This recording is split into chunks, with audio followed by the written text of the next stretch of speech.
Jasper, come on, get out. It's not going anywhere. It still needs a drive shaft. So this is going to be the first video of my YouTube channel that I'm starting. When people say they don't want a Cherokee because it has a unibody rather than a frame, you really don't, that really doesn't hit you until you're really trying to build it. Once you start trying to add links and in a cage and all the good stuff, you really start to realize that when you're welding anything, even to the supposed like unirail, frame rail, it's all just sheet metal. All of it's sheet metal. And you've got to plate everything, add supports, and even then, after that's all said and done, you're still really just unsure on the strength of it because it is just sheet metal that you've got it welded to. I bought this Jeep in high school, my sophomore year, and I was scrolling through Craigslist and I saw it for $1,000. It's 2-wheel drive, completely stock, 1997 Jeep Cherokee 4.0. Was told that the head gasket was blown, had almost 300,000 miles on it. Other than that, it was pretty clean interior, nothing really wrong with it.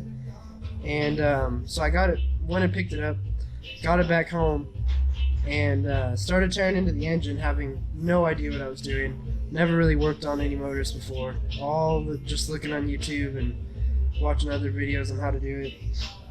So I get in there, head gasket's blown. I take it out, change it with a new one.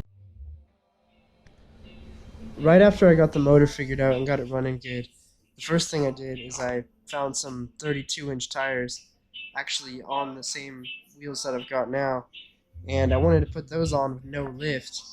Didn't have any money for a lift at the time, so I hacked out the fenders really good. You can see the back still cut. I've gotten fiberglass on the front now, but got those tires in there, and then I ordered some like $30 pucks for the front to lift it 2 inches. Put those in.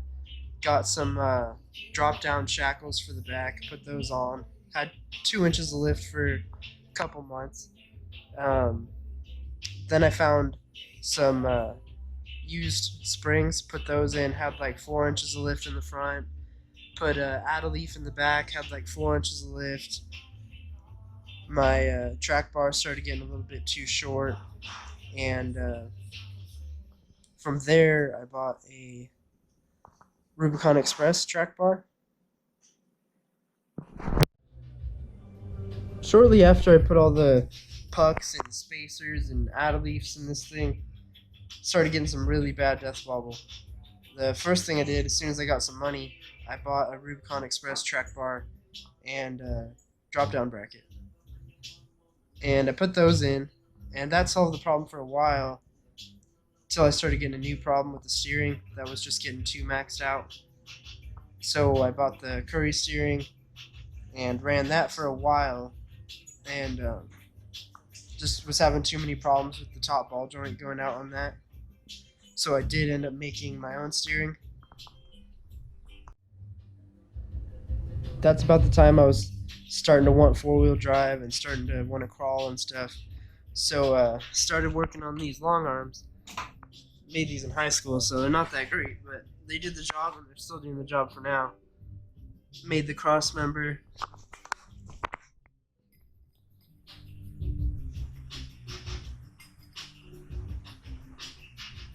I decided to do just a 3-link without. I had a low pinion Dana 30 in here for a while, and it didn't have a truss on it or anything. And after wheeling it and stuff, by the time I took it out to put a truss on it, it was like a banana. It was bent every which way possible. I chucked that and I bought one from the junkyard, a new one, and I put this R-Tech truss on it. After putting the coilovers on the front, the back just really started to suck. I really started to hate leaf springs.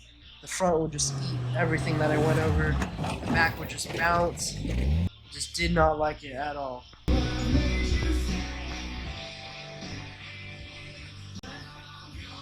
Like, what's this? This is new. Jeep should be put back together this week. Definitely gonna make some more videos. They'll definitely get better.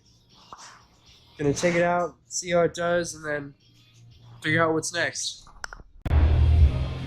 If you want to see more videos about the build and the shakedown run, definitely subscribe and leave a comment if you got any questions, and I'll definitely make more videos. You just want me to fix the Jeep so you can go ride in it, huh, buddy? Yeah, you do. Yeah. You're like, John, why is the Jeep always broken? Why can't we go for a ride today? Promise, buddy. We'll go for a ride soon.